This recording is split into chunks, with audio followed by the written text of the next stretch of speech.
오늘 이 새벽에 우리에게 주신 하나님 말씀은 시편 145편입니다.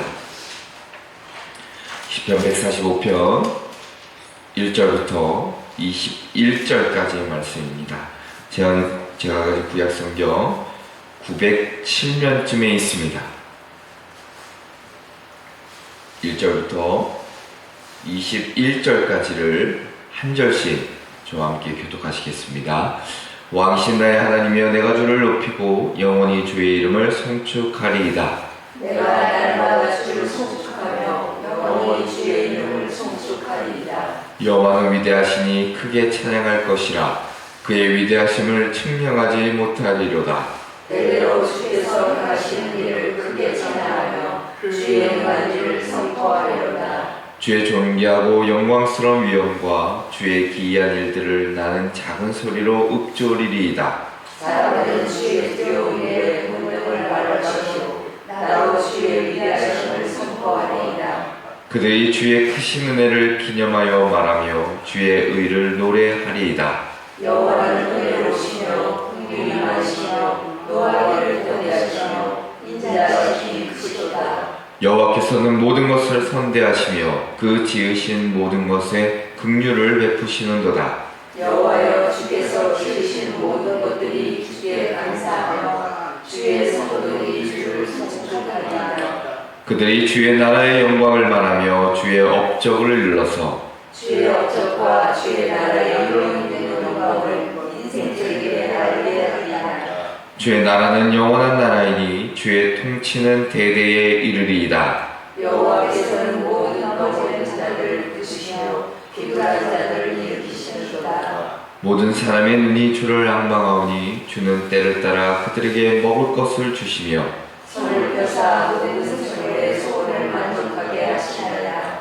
여호와께서는 그 모든 행위에 의로우시며 그 모든 일에 은혜로우시도다. 여호와께서는 자기에게 강구하는 모든 자, 곧 진실하게 강구하는 모든 자에게 가까이 하시는도다. 그는 자기를 경외하는 자들의 소원을 이루시며 또 그들의 부르짖음을 들으사 구원하시리로다.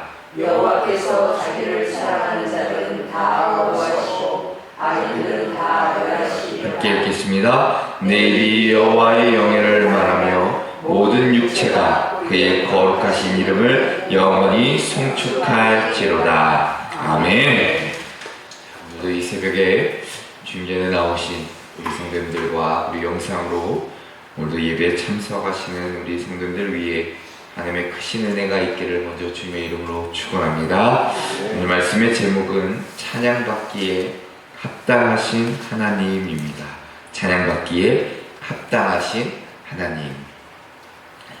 중세시대에 아주 유명한 철학자였던 보에티우스라는 분이 있습니다. 이분이 책을 감옥에서 집필하게 되는데 로마 제국의 몰락기, 그가 한때 권세를 누렸지만 정치적 음모로 인해 투옥되고 결국 처형당하게 되는 인물인데, 근데 그가 감옥 속에서 놀라운 고백을 하나 남깁니다. 인간의 행복이라는 것은 외부의 조건에 달려있는 것이 아니라 변하지 않는 진리에 달려있다라는 말을 남깁니다. 자, 오늘날 우리는 끊임없이 변하는 세상 속에서 살아가고 있습니다. 기술은 하루가 다르게 바뀌고 가치관도 예전과는 다르게 유행처럼 떠돌아다니고 심지어 인간관계마저도 언제 변할지를 알 수가 없습니다. 이러한 시대에 변하지 않는 것은 우리에게 더 이상 단순한 위로가 아니라 어찌 보면 절박한 소망이기도 합니다. 혹시 스마트폰 이렇게 다들 쓰실 텐데 업데이트를 이렇게 하게 되면 인터페이스가, 그러니까 우리가 누르는 이 화면이 바뀔 때가 있습니다. 그럴 때 가끔 헤맨 적이 있죠. 어떤 분은 이렇게 알람을 끄려다가 카메라를 켠 적도 있고, 어찌 보면 우리가 살고 있는 세상이 그러한 겁니다. 계속 바뀌고 계속 적응해야만 하는 세상이죠. 자, 근데 시편 145편을 보면 조금은 다른 세상을 우리에게 보여줍니다. 변하지 않는 하나님, 그리고 세대에 걸쳐 찬양받기에 합당하신 하나님, 그리고 인자와 진실은 어제나 오늘이나 영원히 동일하다는, 변하지 않는다는 것을 우리에게 일러주고 있습니다. 오늘 시편 말씀을 통해 우리가 붙들어야 될 한 가지의 진리를 가르쳐주고 계신데, 하나님의 위대하심은 우리가 찬양할 수밖에 없고, 그의 선하심은 노래할 수밖에 없으며, 그의 신실하심 때문에 우리는 오늘을 살아갈 수 있다는 진리를 오늘 말씀을 통해 깨닫게 하십니다. 어찌 보면 수없이 변하는 상황과 환경과 여건 속에서, 또한 가치관 속에서 변하지 않는 그 하나님, 시간을 뛰어넘어 지금도 여전히 동일하신 그 하나님에 대한 말씀을 오늘은 함께 나누려고 합니다. 자, 모든 시편이 다 하나님을 찬송하는 내용이지만, 오늘 시편 145편은 그 중에서도 아주 특별한 찬송시입니다. 다윗의 시 중에서 많은 사람들이 최고의 찬송시라고 이야기합니다. 왜냐하면 그 짜임새를 보면 우리가 알 수 있는데, 우리가 흔히 가나다, 영어로는 ABC 이렇게 알파벳 순, 우리가 자음 순으로 이렇게 이야기하는데, 히브리어도 이렇게 알파벳 순서가 있습니다. 근데 오늘 이 말씀은 바로 그 히브리어 알파벳 순서대로 쫙 첫 단어가 기록된 말씀이기도 합니다. 히브리어가 22개가 있는데 자음이, 그 중에서 한 개만 빼고는 21절의 히브리어 첫 소절로 이렇게 원문을 보면 구성되어 있습니다. 전체적으로는 하나님의 위대하심에 대한 내용이 1절부터 7절에 있고, 8절부터 13절까지는 하나님의 그 선하심에 대한 이야기이고, 14절부터 21절까지는 하나님의 신실하심에 대한 내용이 담겨져 있습니다. 우리가 오늘 말씀을 기록한 다윗을 보면 우리가 누구나 잘 아는 대로 이스라엘 역사상 가장 훌륭한 왕으로 평가되어 있습니다. 그렇지만 자신을 높이지 않고 유일하신 왕, 여호와 하나님만을 나의 왕으로 고백하는 아주 겸손한 왕으로 우리는 볼 수 있습니다. 그리고 오늘 말씀에도 보면 주의 이름을 송축한다, 주를 송축하며 주의 이름을 송축하리로다 라고 2절에 고백하고 있습니다. 자, 주의 이름이라는 것은 고대 근동에 보면 이름이라는 것은 단순한 명칭, 그러니까 명남이라는 이 명칭 그 이상의 의미를 지니고 있습니다. 이름으로 불리는 존재, 그의 본질, 속성, 어쩌면 그의 직무를 포함하고 있는 것이 바로 그 이름 안에 담긴 의미입니다.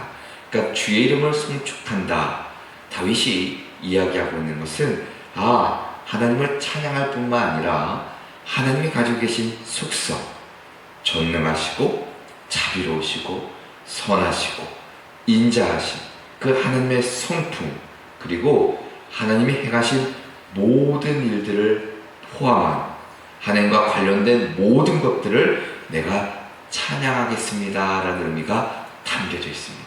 그러니까 주의 이름을 내가 송축합니다 라는 이 짧은 한마디에 이 모든 것들을 포함한다는 것이죠. 자, 우리가 잘 아는 대로 다윗은 목동 출신입니다. 이스라엘을 다스리는 동안 수많은 전쟁과 내란으로 나라가 위기에 처했지만, 그럼에도 불구하고 참 하나님의 마음에 합한 인물로 그 나라를 잘 이끌었던 것을 볼 수 있습니다. 그러나 반면에 밧세바와의 간음 사건도 있고, 하나님의 뜻에 반하는 인구조사도 있죠. 하나님께 죄를 짓기도 했습니다. 왕의 업적과 성과만을 따지고 본다면 오히려 다윗보다 뛰어난 일을 한 왕들도 분명히 있습니다. 그런데도 불구하고 성경은 다윗을 가장 위대하고 훌륭한, 지금도 흠모하는 왕으로 기록하고 있습니다. 자, 이처럼 다윗을 가장 훌륭한 왕으로, 탁월한 왕으로 성경이 기록하는 이유는 다윗이 하나님을 왕으로, 주님으로 온전히 찬양하며 고백하며 따랐기 때문입니다. 평생 동안 하나님과 동행하며 하나님을 경험하고, 또한 마음과 정성을 다해 하나님을 늘 섬기며 찬양했던 그의 삶을 볼 때에 이스라엘 역사상 가장 위대한 왕으로 기억될 수밖에 없습니다. 그러므로 우리의 삶 역시도 이 다윗처럼 하나님을 진정한 왕으로 고백하고 그 이름을 기뻐하며 섬기고 찬양할 때에 하나님이 우리를 동일하게 높여주시고 우리의 찬양을 기뻐 받으시며 우리에게 하는 은혜를 허락해 주실 줄로 믿습니다. 그래서 오늘 말씀을 통해 우리가 어떻게 찬양해야 되는가, 무엇을 찬양해야 되는가, 오늘 크게 세 가지를 이야기할 텐데, 그 첫째로는 하나님의 위대하심을 찬양해야 합니다. 하나님의 위대하심을 찬양해야 합니다. 자, 오늘 1절에 다윗이 이렇게 고백합니다.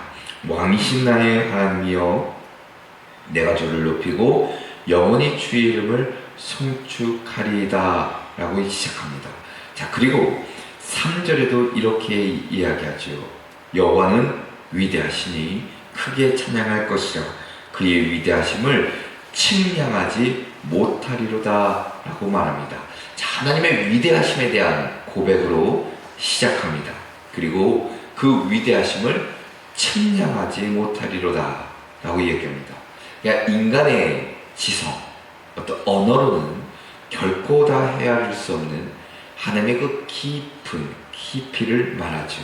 하나님의 위대하심은 어떤 우리의 말, 어떤 수사, 형용사, 꾸밈은 어떤 거로도 철학으로도 완전하게 설명될 수가 없다는 겁니다. 결국 오늘 다윗이 이 시편을 통해 하나님의 위대하심을 말로 표현하고자 하지만 거기에는 한계가 있다는 것이죠.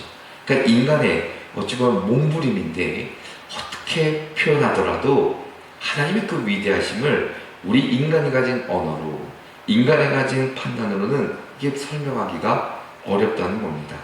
오늘날 우리는 그 위대함이라는 단어를 주로 인간의 성공, 어떤 영향력, 어떤 대중적인 명성으로 이해합니다. 저 멀리 미국의 유명한 어떤 구글의 창업자나 저 우주로 간 사람들, 그들을 우리는 위대한 사람이라 평가하죠. 그러나 성경이 말하는 위대하심은 전혀 다른 차원에 있습니다. 하나님은 자신의 창조, 구속의 일, 그런 것들로 위대하신 것이 아니라 그냥 그 자체로 위대하시다라는 겁니다. 그분의 말씀, 하나님의 성품, 그분의 모든 것들, 그 본질적으로 탁월하고 위대하다는 겁니다. 그 어떤 것도 비교할 수 없다는 것이죠. 자, 4절에 다윗이 이렇게 또한 고백합니다. 대대로 주께서 행하신 일을 크게 찬양하며 주의 능한 일을 선포하리로다 라고 이야기합니다. 자, 대대로라는 것이죠. 곧 신앙의 유산이 어떻게 세대 간에 전해져야 하는지를 보여줍니다. 그러니까 하나님의 그 놀라운 위대하심은 단지 한 세대, 그 세대로 감탄으로 끝나서는 안 된다는 것이고, 반드시 다음 세대, 우리 후손들에게도 이어져 하나님의 그 위대하심이 찬양되어야 된다는 것을 고백하고 있는 것이죠. 자, 우리가 지금 찬양보다 어찌 보면 이렇게 설명을 더 좋아하는 시대에 살고 있습니다. 어떤 하나님인지, 어떤 일인지, 어떤 일도 이렇게 분석하고 해석하고 분해하지만, 우리가 가만히 생각해 보면 참 감탄이라는 것이 좀 줄어들고 있는 것이죠. 그러나 진정한 신앙이라는 것은 어떤 설명보다, 어떤 지성보다 감탄하는 것, 어찌 보면 우리 마음 가운데 솟아나는 이 기쁨과 찬양과 감격과 이런 것들이 좀 더 우리에게 있어야 되지 않을까 생각하게 됩니다. 하나님의 위대하심에 우리가 마지막으로 감탄한 순간이 언제인지 이렇게 좀 돌아볼 필요가 있다는 것이죠. 그러니까 지식으로, 어떤 지적으로 판단하고 재단하고 설명, 이거 말고 그냥 하나님이 주시는 감격, 하나님 그 위대하심과 그 놀라운 섭리에 대한 그냥 그 흘러넘치는 그 눈물, 이런 것들이 우리에게 있는지 한번 살펴볼 필요가 있습니다. 혹여나 예배 중에, 혹여나 내가 기도하는 중에, 혹여나 말씀을 듣는 중에 그냥 내 가슴을 울리고 내 마음을 움직이고 내 마음을 뜨겁게 하고 이런 마음들이 우리 가운데 있는지 한번 돌아볼 필요가 있다는 것이죠. 다윗은 그저 그냥 하나님이 주시는 그 은혜, 그 하나님의 놀라운 섭리하심, 그 위대하심에 그냥 말로 닿을 수 없는 그 감격 가운데 있음을 우리는 보게 됩니다. 그러므로 우리가 예배 때마다, 우리가 말씀을 묵상할 때마다, 삶의 자리에 있을 때 하나님의 그 위대하심을 노래하고 찬양할 때 그 감격이 우리 삶 가운데 늘 넘쳐나시길, 단지 우리의 상황과 여건 때문에 단지 우리가 그냥 찬양하고 설명하는 것이 아니라 그저 그냥 그 이름만 불러도, 그냥 내 삶을 바라만 보아도, 내 삶에 주신 은혜만 그렇게 지켜만 보아도 하나님이 주시는 그 놀라운 섭리하심과 그 계획하심과 그 개입이 얼마나 감사하고 얼마나 놀라운지를 늘 찬양하며 살아가는 저와 여러분 되시기를 주님의 이름으로 축원합니다. 두 번째는 하나님의 선하심을 찬양해야 합니다. 하나님의 선하심을 찬양해야 합니다. 자, 오늘 8절에 말씀을 보면 이렇게 기록합니다. 여호와는 은혜로우시며 긍휼이 많으시며 노하기를 터대하시며 인자하심이 크시도다 라고 얘기합니다. 자, 이 구절은 구약에 보면 반복적으로 하나님의 계시, 그러니까 자기 계시, 곧 출애굽기 34장 6절에서 처음 언급된 표현인데 이것을 다시 여기서 인용하고 있습니다. 그러니까 이 모세에게 하나님이 어떤 분인지, 하나님이 어떤 분이신지를 밝히신 장면에서 비롯된 구절인데, 이후 여러 시편과 예언서에서 이 말씀이 반복되어 있습니다. 하나님이 어떤 분인지, 그분의 성품을 고백하는 아주 중요한 말씀이죠. 이 구절은 단순히 위로를 위한 문장이 아니라 하나님을 우리가 왜 신뢰할 수 있는지에 대한 이유를 기록해주고 있습니다. 여호와는 은혜로우시고 긍휼이 많으시고 노하기를 더디하시고 인자하심이 크다. 자, 더불어 오늘 9절에도 이렇게 말씀하시죠. 여호와께서는 모든 것을 선대하시며 그 지으신 모든 것에 긍휼을 베푸시는도다 라고 이야기합니다. 자, 모든 것을 선대하시다 라는 이 표현은 하나님은 우리 사람만이 아니라 모든 피조물에 대해 선하시고 그 창조 질서를 지키시며 이끄시는 긍휼의 하나님이심을 오늘 이 말씀 안에 담아내고 있습니다. 자, 그러면 이게 왜 중요한 말씀이냐면 당시 그 시대를 살았던 그 근동 지역의 신을 생각했던 사람들과의 전혀 다른 사상이기 때문입니다. 왜냐하면 바알, 그 당시에 생겼던 바알이나 몰락이나 아스라 이런 신들은 제사를 드리는 사람의 헌신에 따라 그냥 그 신의 기분이 이렇게 막 변해요. 그러니까 제사자가 열심히 제사를 드린 사람이 최선을 다해 제물을 드리고 섬기면 그곳에 따라 신들이 기분이 왔다 갔다 하는 거죠.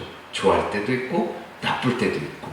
자, 그런데 여호와 하나님은 모든 것들을 섭리 가운데 동일하게 모든 것들을 긍휼을 베푸시는 절대적인 선의 하나님임을 오늘 성경에 기록하고 있는 겁니다. 그러니까 어찌 보면 하나님은 어떤 일을 행하심으로 그로 인해 선하신 것이 아니라 선하시기 때문에 이 모든 것들을 긍휼함과 자비하심으로 다스리시고 이끌어 주시며 모든 일들을 행하시는 분이라는 겁니다. 그러니까 10절과 11절에 이렇게 고백하는 겁니다. 여호와여, 주께서 지으신 모든 것이 주께 감사하며 주의 성도들이 주를 송축하리이다. 그들이 주의 나라의 영광을 말하며 주의 업적을 일러서 라고 이야기하죠. 그러니까 성도들이 단순히 은혜를 경험했기 때문에 노래하는 것이 아니라 하나님의 그 선하심이 그 자체로 노래받기 합당하기 때문이라 말해주고 있습니다.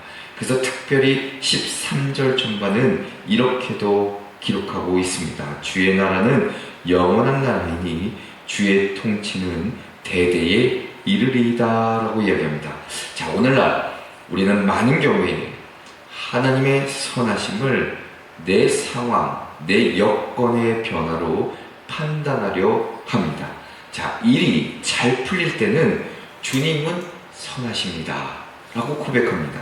그런데 아픔과 때로는 기다림의 시기에는 침묵하거나 심지어 의심하거나 불신할 때가 있다는 것이죠. 자, 그런데 다윗의 위대한 점이 바로 여기에 있습니다. 저자는 경험 이전에도 찬양했고 결과보다 하나님의 성품, 그 속성을 의지하며 신뢰했다는 겁니다. 노래하라, 환경이 아니라 하나님의 그 놀라운 속성, 성품을 따라 노래할 것을 말해주는 겁니다. 하나님의 선하심, 그 긍휼하심, 그 자비하심은 내가 느낄 때만 참된 것이 아니라 내가 기다림 중에도 여전히 선하신 것이고, 내가 눈물을 흘리는 그 순간에도 하나님은 여전히 동일하신 것이고, 여전히 긍휼을 베푸시는 분이며, 내가 때로는 절망과 낙심 가운데 있다 할지라도 그 인자하심은 변하지 않는다는 겁니다. 오늘 이 말씀을 통해 우리에게 다시 한번 들려주는 것은 우리 상황과 여건이 힘들 때 분명히 있을 겁니다. 역경과 문제 마주할 때 있다는 것이죠. 그럴 때 하나님 왜 이러시는지, 왜 나한테만 이렇게 정말 가혹하게 어렵고 문제만 주시는지 그렇게 묻기보다 주께서 행하시는 모든 일이 내가 그 선하심을 믿습니다. 내가 그 선하심을 내가 다시 한번 의지합니다. 확신합니다. 이렇게 찬양하고 노래할 때 그것이 성숙한 그리스도인의 믿음의 자세이고, 그 선하심을 믿고 찬양할 때 우리 삶에 놀라운 응답의 역사로 하나님의 은혜와 위로하심의 손길을 허락해 주실 줄로 믿습니다. 끝으로는 하나님의 신실하심을 찬양해야 합니다. 하나님의 신실하심을 찬양해야 합니다. 자, 우리가 계속해서 보는 것은 하나님의 위대하심을 찬양해야 되는 것이고, 두 번째는 하나님의 선하심을 찬양해야 되는 것이고, 마지막으로는 하나님의 신실하심을 찬양할 것을 이야기합니다. 자, 14절에 보면 저자는 이렇게 고백합니다. 여호와께서는 모든 넘어진 자를 붙드시며 비굴한 자를 일으키시는도다 라고 기록하고 있습니다. 자, 넘어지는 자라는 것은 단지 실수하거나 실패하는 자를 의미하는 것이 아니라, 자, 의도치 않는, 내가 원치 않는 낙심과 때로는 사회적인 약한 위치에 있을 때 영적인 무력감에 처해 있는 자를 뜻합니다. 자, 하나님은 그러한 이들을 동정하지 않으시고 직접 붙들어 주시는 분이라 오늘 성경은 이야기해주고 말씀해주고 있습니다. 자, 이 붙든다는 것도 어찌 보면 하나님이 잠깐 이렇게 붙잡아 도와주는 것, 이게 아니라 계속 붙들어 주시는, 일으켜 주시는 하나님의 신실한 손길을 오늘 이 말씀 안에 담아내고 있습니다. 자, 그리고 이어지는 15절과 16절을 보면 하나님의 보살피심을 이렇게 묘사합니다. 모든 사람의 눈이 주를 앙망하오니 주께서 때를 따라 그들에게 먹을 것을 주시며 손을 펴사 모든 생물의 소원을 만족하게 하시나이다. 그러니까 때를 따라, 우리가 너무나도 많이 들었던 표현인데, 하나님께서 우리에게 필요한 시점에 가장 적절한 방식으로 공급하신다는 뜻이 담겨져 있습니다. 어쩌면 우리는 나의 시간표를 더 원하고 신뢰하지만 하나님의 신실하심은 하나님의 때라는 완벽한 타이밍 안에서 이루어진다는 사실이죠. 또한 소원을 만족하게 하신다라는 말은 단순히 우리의 욕망, 우리의 바람을 그냥 채워주신다, 이게 아니라 하나님의 뜻과 일치된, 하나님의 마음에 합한 그 갈망, 그 바람을 충족시켜 주신다라는 의미가 담겨져 있습니다. 그러니까 하나님은 우리의 필요를 이미 아신다는 것이죠. 우리가 구하기 전부터 알고 계시고 우리가 원하기 전에 먼저 준비하시며 우리가 낙심할 때 가장 가까이에서 붙으시는 분이 바로 신실하신 하나님 아버지라는 것을 오늘 말씀 안에 고백하고 있습니다. 어찌 보면 우리가 살아가면서 하나님의 그 신실하심을 때로는 이렇게 의심할 때가 있죠. 그 약속을 우리는 때로는 온전히 믿지 못할 때가 있습니다. 내 상황과 여건이 힘들고 어렵다 보니까 때로는 수없이 기도해도 그 때가 속히 오지 않을 때 우리는 그 하나님의 그 신실하심, 그 약속을 때로는 잊어버릴 때가 많이 있다는 것이죠. 어찌 보면 오늘 이 수없는 말씀, 17절의 말씀에도 여호와께서는 모든 행위에 의로우시고 모든 행사가 인자하시다 말씀하시며 더 나아가서 18절과 19절에 하나님의 신실하심에 대해 더 구체적으로 고백하는데 여호와는 자기에게 간구하는 모든 자 곧 진실하게 간구하는 모든 자에게 가까이 하시는도다. 그는 자기를 경외한 자의 소원을 이루시며 그들의 부르짖음을 들으사 구원하시리로다 라고 말씀하고 있습니다. 우리가 하나님은 그 가까이 계신다는 그 사실, 우리 신앙에 있어서는 가장 중요한 위로이자 힘이 됩니다.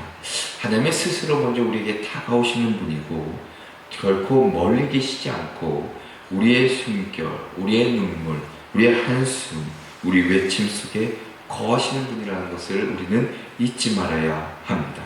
언제나 우리가 그 하나님의 위대하심 앞에 우리는 늘 경외해야 되는 것이고 우리는 그 선하심 앞에 찬양하며 노래해야 되는 것이고 그분의 신실하심 앞에 우리는 기대며 살아갈 수밖에 없는 존재입니다. 그렇기에 오늘 하루도 이 주오신 하나님 아버지를 다시 한번 의지하시며 내 모든 것들 주님 앞에 맡기고 기도할 때 오늘도 여전히 우리의 삶을 지켜보시고 이끄시는 그 하나님의 놀라운 섭리, 손길을 경험하며 살아내시기를 주님의 이름으로 축원합니다. 기도하시겠습니다. 하나님 아버지, 오늘도 이 시편의 노래처럼 우리의 삶도 주님의 그 위엄한 위대하심과 그 선하심과 그 신실하심을 늘 노래하며 찬양하며 살아가게 하여 주시옵소서. 넘어질 때 붙드신 주님의 손길을 믿게 하시고 때를 따라 공급하신 주님의 자비를 신뢰케 하여 주시며 가까이 하시고 들으시는 그 주님의 음성, 그것에 기대며 살아가는 저희들 되게 하여 주시옵소서. 오늘 하루도 내 입술을 통해 하나님의 그 놀라운 섭리와 계획하심을 찬양하며 살아가기를 간절히 원하며 주 예수 그리스도의 이름으로 기도합니다. 아멘.